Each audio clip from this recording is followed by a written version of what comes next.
Hello everyone and welcome to my YouTube channel.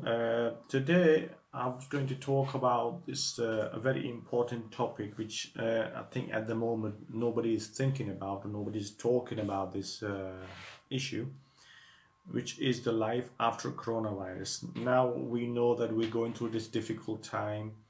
There's deaths everywhere in the whole world, especially in European countries and United States. There are a number of people who've died due to the coronavirus. Today there was a news that Spanish government are thinking to loosen the lockdown just to see the response. Compared to UK government they're not even thinking about this to lift the lockdown at the moment because we don't know which way it's going. We were still talking about the peak time. Yeah, last couple of days we had deaths numbers which were more than 900, and one day it was almost 1,980. So still there's a big numbers are coming in terms of deaths. And if we think about it, what's going to happen after the coronavirus once everything settled down? Do you think we're going to be living as a normal life? We will be going to do our normal jobs as we used to do, or we go to do the sports activities, we go to gym, we go to also other socializing places. If you ask me, ideally the answer is no, because this virus is not a kind of virus where you think it's not going to change or it's not going to affect, because it's going to come in different forms.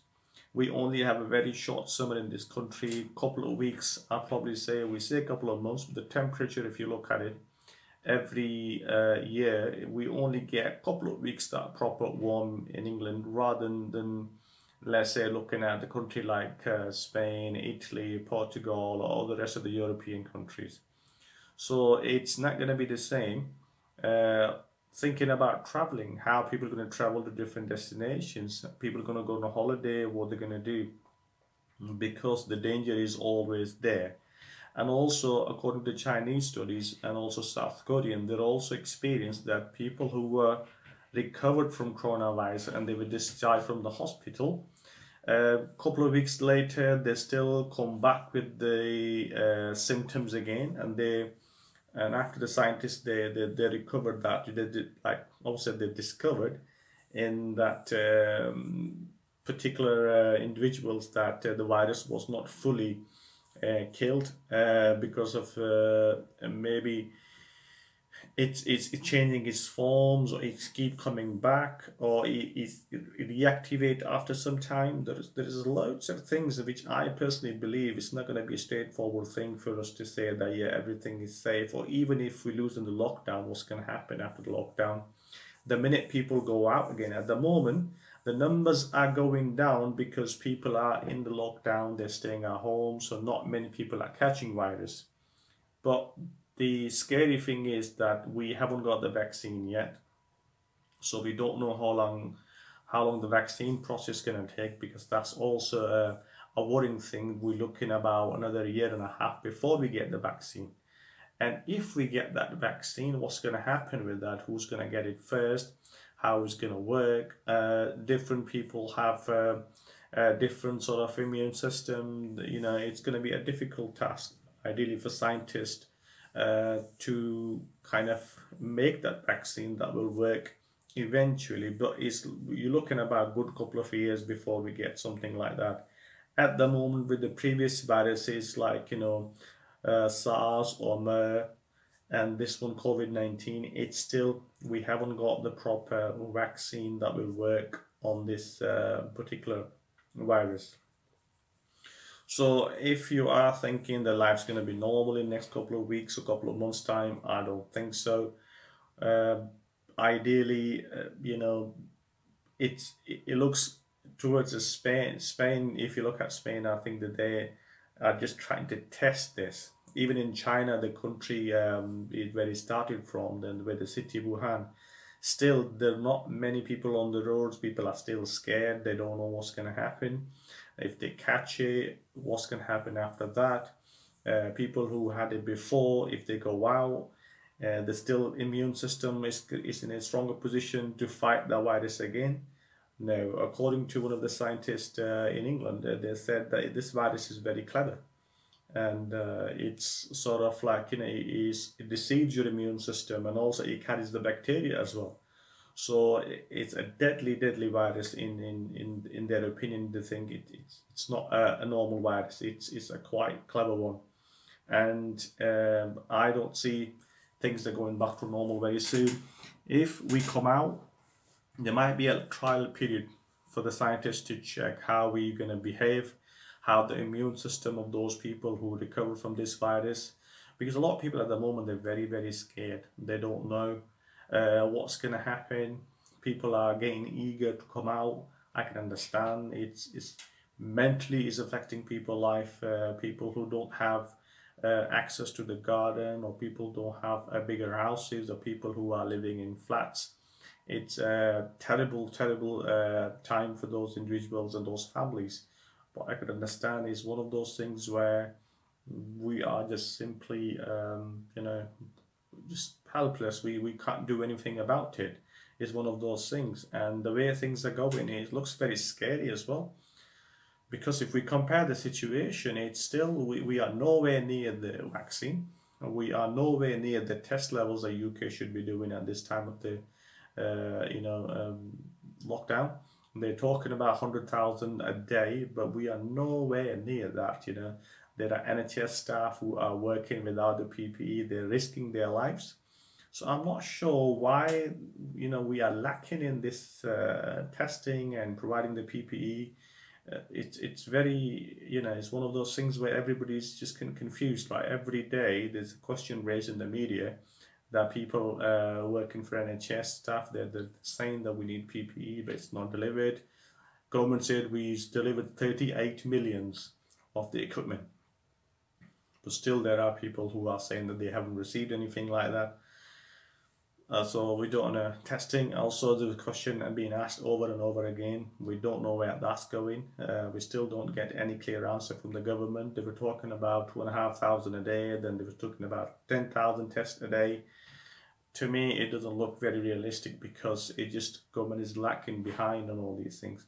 And it's scary on what basis people are going to go out once the lockdown is finished. For example, if the government lifts the lockdown in next couple of months, let's say July or August time, still the risk is there. At the moment, the numbers are going down because people are not going out.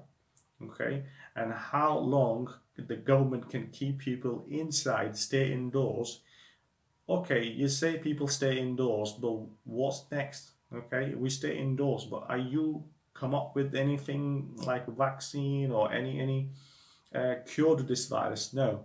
So the minute people start going out again, it's going to be the same situation again. You're going to come out with the same message again, that stay at home and protect the NHS and save lives.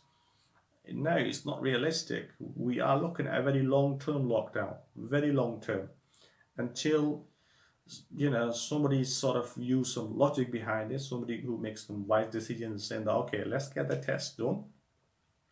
Even the vaccine in trial period, they say, yeah, we are trying vaccine. Look at the United States of America, what's happening there. They are struggling. They are very advanced in the pharmaceutical industry. They are very advanced in the science and technology and everything, in medical science, but they are struggling. They don't even know how to get their head around this. Countries like South Korea, China, they did well. Testing, lockdown, tracking, get everything done, finish. Okay, but still, they are very cautious in terms of making these decisions to let people out. I'm 100% sure once they lift the lockdown, it's going to be the same thing again.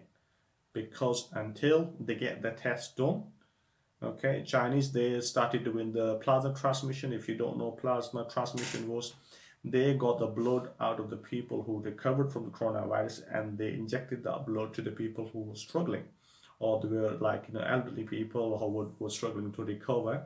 They injected their plasma into them, so then those elderly people or underlying health condition, or one who was like struggling to recover, they recovered. So this is how they did it. But in UK at the moment, I don't I don't see this is happening very soon.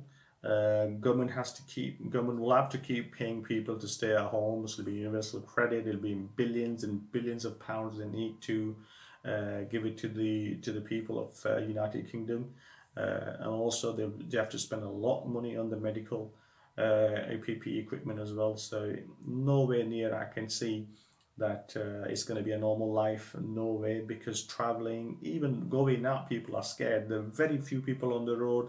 The ones who are going on the road, they're just taking the risk. They're saying, "Oh, okay, we'll see if we catch the virus, what's going to happen." But again, it's a tricky situation. It's a scary situation, and I don't see any hope at the moment where we're going to get out this very soon, unless somebody in the government puts the foot down and start, you know, raising the bar on the test. They need to get that done. They need to be, doing this on a regular basis every day. They need to do it. I'll probably say 100,000 a day. Still, Germany did 70,000 a day, and they still managed to keep the curve very flat, and the death rate is very slow there. They are kind of taking crucial decisions. They're not led, sort of, we're saying that we are led by the science, but science is based on experiments. Science is not something definite. Science is always based on experiments. So what if the experiment goes wrong? What's going to happen then? So it's a difficult thing, and that's what my personal opinion on this is. If you got everything to say, I will ask you please subscribe to my channel. It's News with Views. You're more than welcome to leave your views, and I'm not saying I'm being negative here, but what I'm saying is I'll be rather realistic than being optimistic, because we are nowhere near that. We are definitely nowhere near where we can see like a tunnel where it's like a light at the end of the tunnel, where we see, yeah, we are going to overcome the situation. But for the time being, things aren't very clear, and we don't know which direction we are going. Thank you very much.